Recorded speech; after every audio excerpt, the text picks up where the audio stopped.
Main ఈ press మీట్కి attend అవ్వడానికి కానీ అన్నిటికీ మెయిన్ కారణం ఏంటంటే కొన్ని రోజుల క్రితం అంటే చాలా రోజుల నుంచి నాకు మన డైరెక్టర్ గారు మెసేజ్ పెడతా ఉన్నారు. సార్ ఒకసారి ఈ సినిమా చాలా బాగా తీసాను చూడండి చూడండి అని ఇంచుమించు ఆల్మోస్ట్ 6 months పెట్టావు మెసేజెస్ పెడుతున్నారు. నేను ఏంటంటే ఎక్కడ నాకు టైం లేక నేను అట్లాగా చూస్తానని చెప్పి ఎదురుకెళ్తుంటే ఒకరోజు మధుశాలిని గారు మెసేజ్ పెట్టారు, సార్ ఇట్లా నేను ఒక సినిమా చూశాను చాలా బాగుంది, ఒకసారి మీతో వచ్చి మాట్లాడాలి అని చెప్పి. ఇద్దరు కలిసి వచ్చి మాట్లాడినప్పుడు ఓకే ఇంతమంది చెప్తున్నారంటే ఈ సినిమా డెఫినెట్గా బాగుంటుంది చూస్తానని చెప్పాను.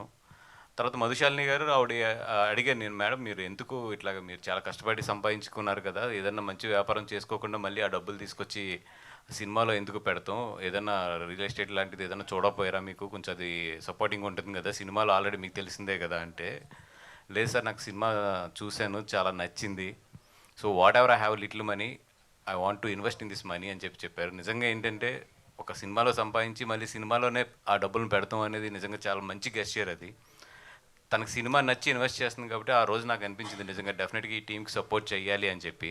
తర్వాత సినిమా చూసినప్పుడు ఏంటంటే చాలా హానెస్ట్ సినిమా, చాలా అది కూడా ఏంటంటే హానెస్ట్ అంటే ఇదేదో చాలా సీరియస్గా చాలా ఇది చాలా డెప్త్గా అట్లా చెప్పింది కాదు, చాలా లైటర్ వేలో చాలా నీట్గా చెప్పుకుంటే లేదు డైరెక్టర్. నిజంగా మంచి చాలా మంచి స్క్రీన్ ప్లేతో చెప్పాడు. నాకు బాగా నచ్చింది ఏంటంటే ఆ పంట పొలాలతో ఒక ప్రేమ కథని చెప్పుకుంటూ వెళ్ళావు కదా, అది మాత్రం నాకు చాలా బాగా నచ్చింది. అంటే ఒక కలుపు తీయాలి అంటే ప్రేమలో ఉన్న చిన్న ప్రాబ్లమ్స్ తీయాలి, లేదంటే నీరు పోయాలంటే అమ్మాయి వెనకాల పడాలి, ఇవన్నీ కూడా చాలా బ్యూటిఫుల్ స్క్రీన్ ప్లేతో చాలా బాగా రాసాడు. నిజంగా ఇవన్నీ కూడా చాలా బాగున్నాయి. అండ్ ఎస్పెషల్లీ నాకు నచ్చి ఈ సినిమా ఇరగ్గొట్టేసింది అంటే మాత్రం ఈ అమ్మాయి పేరు గీతా సైని. అమ్మాయి మామూలుగా అయితే మాత్రం ఇరగొట్టలేదు, 100% సినిమా కంప్లీట్ అయ్యి బయటకు వచ్చినప్పుడు మాత్రం ఈ అమ్మాయి మాత్రం గుర్తుండిపోతుంది. ఈరోజు నేను చెప్తున్నా, ఇది మాత్రం రాసుకోండి. బయటకు వచ్చాక మాత్రం డెఫినెట్గా అమ్మాయి మాత్రం భలే చేసింది అనేది మాత్రం చాలా బాగా వస్తుంది. ఫస్ట్ ఫిలిం అసలు వీళ్ళిద్దరూ కూడా చాలా చాలా క్యూట్గా అనిపించారు సినిమాలో చేస్తున్నంతసేపు. అయితే మాత్రం చాలా న్యాచురల్గా చాలా క్యూట్గా ఒక మంచి పేరు, ఈ మధ్యలో చూసిన పేర్స్లో చాలా మంచి పేరు వీళ్ళిద్దరిది కూడా, చాలా బాగా చేశారు. అండ్ ఫస్ట్ టైం అయినా కూడా నేను అడిగాను తను ఏమైనా ట్రైనింగ్ తీసుకున్నాడంటే పూణే ఇన్స్టిట్యూట్లో ఎక్కడో మీరు ట్రైన్ అయ్యారని చెప్పారు. ఈజ్ కానీ ఇవన్నీ కూడా చాలా బాగా చేశారు. ఈ టీం అందరికీ కూడా నేను ఇక్కడికి వచ్చి సపోర్ట్ చేయడానికి, లేదా నేనున్నాను మీకు థియేటర్లో రిలీజ్ చేస్తాను ఈ సినిమాని, డోంట్ వరీ, మీరు బాగా ముందు పోస్ట్ ప్రొడక్షన్స్ వర్క్స్ ఏదైతే ఉన్నాయో అన్నీ కూడా బాగా చేయండి అని చెప్పడానికి ఒకటే ఒక కారణం ఏంటంటే మంచి సినిమా, చిన్న సినిమా, వీళ్ళందరూ కూడా నమ్మి ఈ సినిమాని చాలా కష్టాలు పడి దీన్ని ఫినిష్ చేశారు.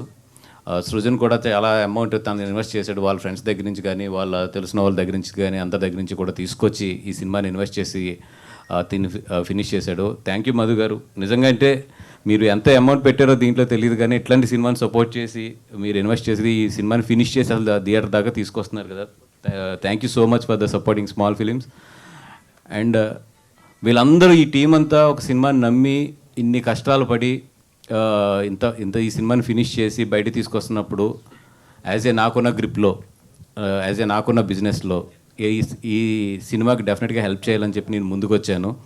నాలాగే చాలామంది డైరెక్టర్లు కూడా లాస్ట్ 4 days నుంచి ఈ సినిమా చూసిన వాళ్ళందరూ కూడా వాళ్ళు బయటస్ ఇస్తున్నారు, అదేవిధంగా వాళ్ళ సపోర్ట్ అంతా కూడా ఇస్తున్నారు. Thank you so much for నేను చూసాను చాలామంది director, few of my friends and few of her friends and Srujan friends కానీ అందరూ కూడా చాలా మంచి సపోర్ట్ చేస్తున్నారు ఈ సినిమాకి. Thank you so much for everybody.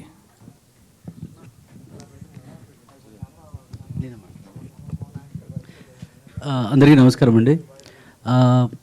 ఇంతకుముందు కూడా చెప్పాము, కన్యాకుమారి సినిమా ఒక చిన్న టీము, కొత్త యాక్టర్స్ తోటి చాలా కష్టపడి ఒక 3 years బ్యాక్ స్టార్ట్ చేసాము.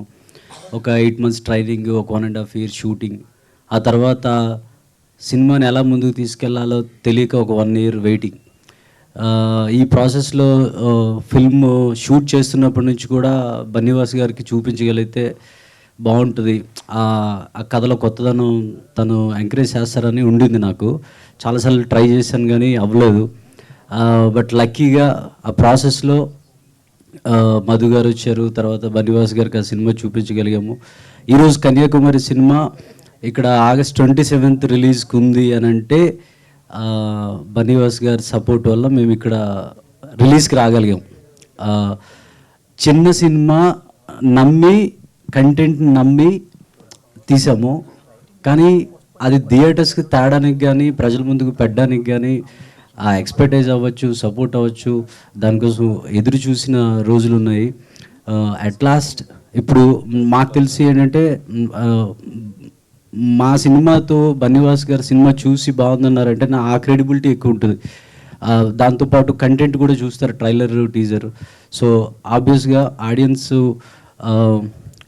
ఈ ఒక కైండ్ ఆఫ్ కొత్త సినిమా, చిన్న సినిమా, ఫ్రెష్ కంటెంట్ ఉంటుంది, దాన్ని చూడాలి, ఎంకరేజ్ చేయాలని కోరుకుంటున్నాను. Thank you very much.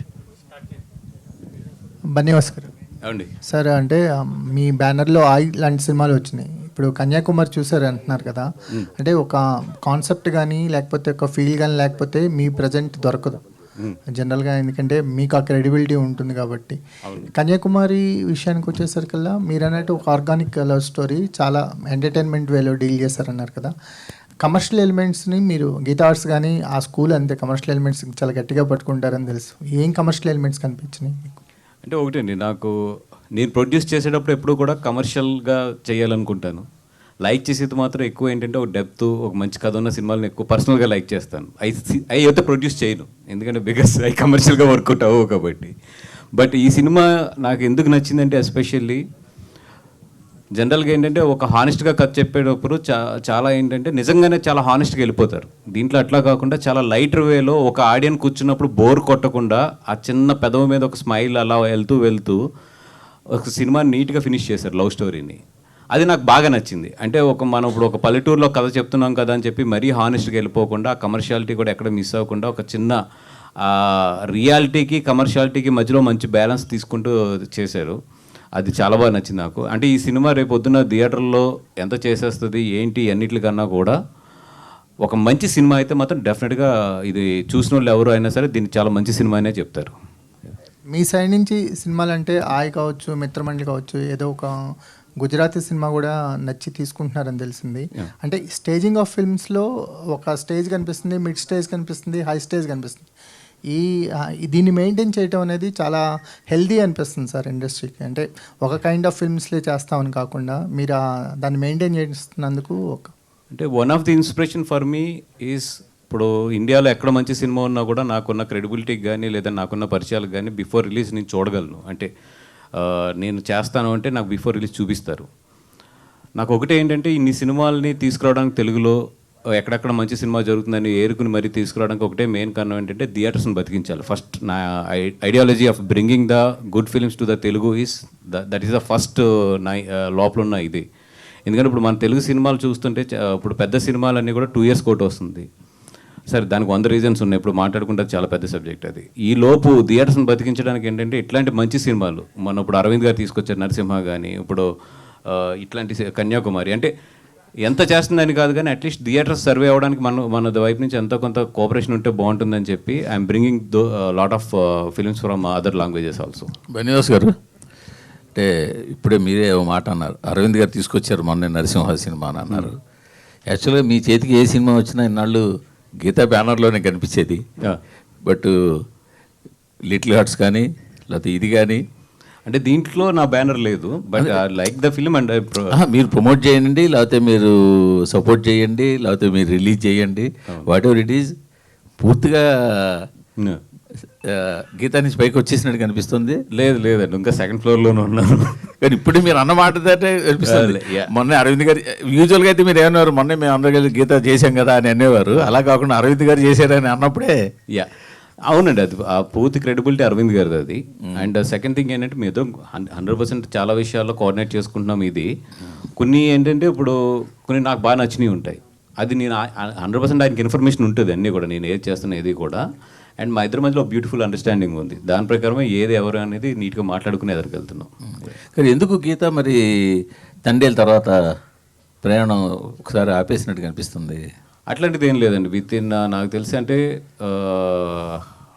Next 2 monthsలో announcements అయితే వస్తాయి గీతా నుంచి. మీరు ఆ మధ్యన చెప్పేది పెద్ద అనౌన్స్మెంట్స్ వస్తాయి, 2 monthsలో వస్తాయి మొత్తం. అదే ఇప్పుడు ఈ సినిమాని మీరు ఫుల్ సినిమా చూసారా? ఫుల్ సినిమా చూశాను. మొన్న డిటిఎస్ థియేటర్ కూడా ఒక రోజు వెళ్ళాను. వెళ్ళి చిన్న ఉన్నా కూడా తను సృజన్తో చెప్పడం జరిగింది, అంటే నా పాయింట్ ఆఫ్ వ్యూస్ ఎట్లా ఉంటాయి ఏంటి అనేది. డెఫినెట్గా సినిమా అయితే మాత్రం చాలా బాగుంది. నేను ఫుల్ సినిమా మొత్తం ఎంటైర్ సినిమా సింగిల్ స్టిచ్లో చూసి నాకు చాలా బాగా నచ్చిన తర్వాత నేను వచ్చి కూర్చున్నాను. మీకు తెలుసు, నేను నచ్చకపోతే గమ్మున రాను ఏదో బయటికి.